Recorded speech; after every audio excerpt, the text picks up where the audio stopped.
Good evening, I'm Steve Hensley. A name, an image, a legacy synonymous with royalty and duty. Queen Elizabeth. After 70 years on the throne, the British monarch died today at Balmoral Castle in Scotland. Flags were lowered to half-staff at Buckingham Palace in London after the announcement was made. The 96-year-old had been struggling with health issues recently, and Buckingham Palace says her family was called to be by her side at the end. As they grieve the loss, the world is also mourning Queen Elizabeth, who's lived her life in the spotlight. Born Elizabeth Alexandra Mary Windsor, she was third in line to the British throne, but became heir presumptive when her uncle abdicated and her father became king. At just 25 years old, Elizabeth herself would take the throne, becoming the longest ruling monarch in British history. The Queen leaves behind 4 children, 8 grandchildren, and 12 great-grandchildren.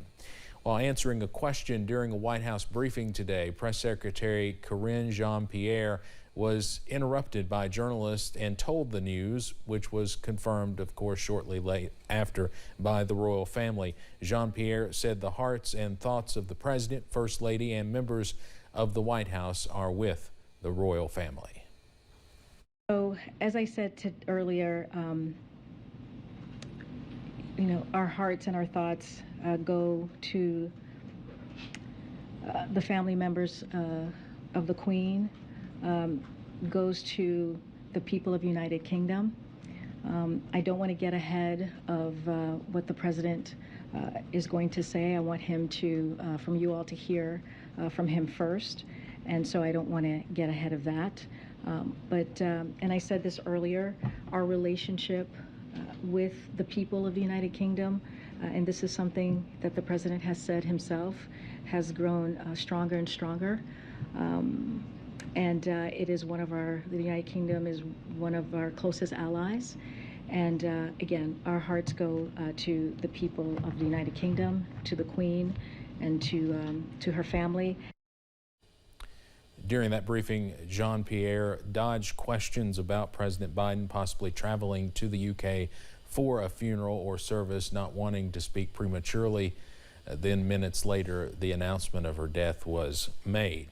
Well, the Queen was no stranger to Kentucky. Her love for horses brought her to the bluegrass on several occasions. Her most recent visit was in 2007 when she attended the Kentucky Derby. Each time she visited the Commonwealth, she stayed at Bill Farish's Lanes End Farm in Woodford County. Keeneland officials released a statement about the Queen's passing this afternoon, saying, quote, Keeneland joins the world in mourning the loss today of Queen Elizabeth II, a beloved leader with exceptional integrity and an unmatched horsewoman. Queen Elizabeth's lifelong love for horses and her passion for racing left an indelible legacy on the sport around the world and at Keeneland. Keeneland officials say the Queen Elizabeth II Challenge Cup will be even more special this fall as the organization honors her memory and celebrates Her Majesty with the Queen's Platinum Jubilee. Well, while she visited Kentucky several times, the Queen also came to Virginia at least 4 times, the first being way back in 1957. She and Prince Philip participated in the 350th anniversary of the founding of Jamestown.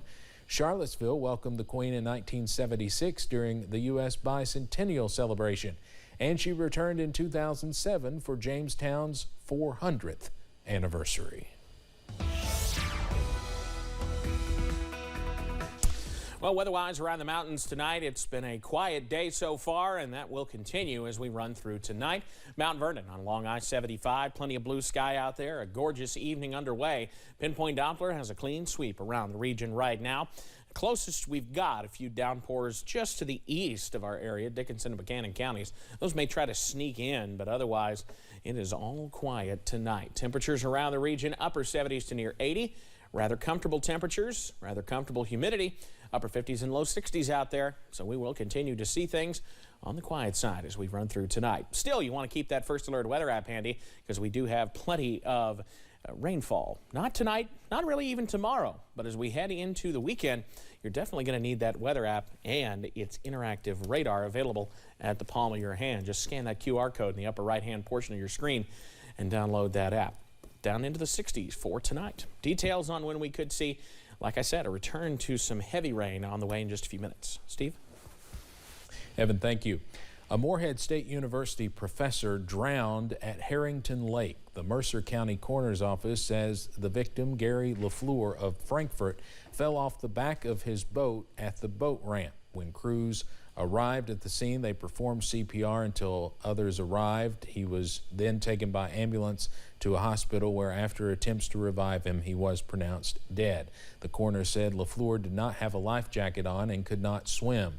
LaFleur was a professor at Morehead State University and, we're told, was in his 50th year of teaching. We are learning new details about a shooting that injured several students at the University of Kentucky. Lexington police and UK police responded to the shooting just before midnight on University Drive near UK's campus. They say a student was shot at a house party. The shrapnel injured 10 others. All are expected to be okay. Lexington police and UK police immediately circulated the area, took into custody 3 individuals who were responsible for crashing this house party, and recovered 2 firearms.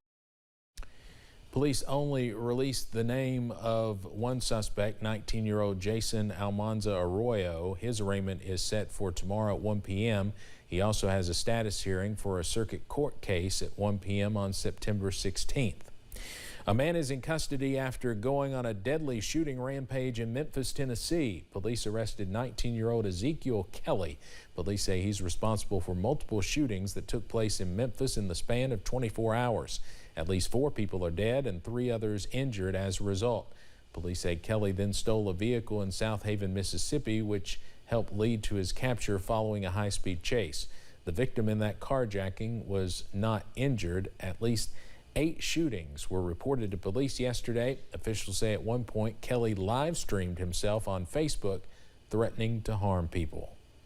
An elected official is in custody in connection with the murder of a journalist in Las Vegas. The reporter for the Las Vegas Review-Journal was found stabbed to death outside his home Saturday. CBS's Don Ubakis has the latest.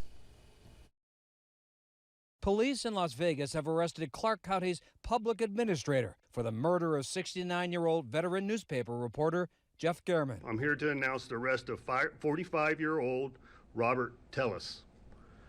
He was booked in the Clark County Detention Center last night on the charge of open murder. Police say video reveals the suspect confronted the journalist outside his home last Friday morning. German came outside of the garage door and then went to the side of the house, and ultimately an altercation took place between the suspect and the victim.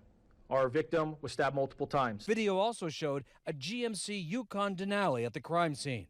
On Wednesday, Tullis was seen with a car matching that description in his driveway, and police traced DNA found on his hat and shoes to the crime scene. Following his arrest Wednesday, Tullis was wheeled out of his home on a stretcher with self-inflicted wounds. Right now we can't speculate on the motive. We know that Tellis was very upset about German's reporting already about his role as a public administrator. In May, German wrote a series of articles for the Las Vegas Review-Journal critical of Tellis's conduct on the job, including allegations of emotional stress, bullying, and favoritism in his office. Tellis accused German of derailing his re-election. He lost in a 3-way Democratic primary in June. Every murder is tragic, but the killing of a journalist is particularly troublesome. Once Tellis was arrested, the executive editor of German's newspaper issued a statement that reads, in part, "We are relieved Robert Tellis is in custody.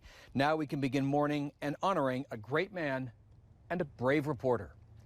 Mark Strassman, CBS News, Las Vegas. German had been a journalist in Las Vegas for more than 40 years. The Committee to Protect Journalists reports 49 journalists and 1 media worker have been killed around the world since January 1st of this year. Of those killed, officials have confirmed the motive in 28 deaths. The CPJ reports 9 were killed during dangerous assignments and 11 were murdered. Coming up on Mountain News at 5:30, ever wonder how long it takes for your money to double? Well, there's a formula that can give you an idea of when your cash will grow, and we'll explain the rule of 72. But first, we stay dry tonight and tomorrow, but rain chances loom not far away as we head into the weekend. The breakdown coming right up.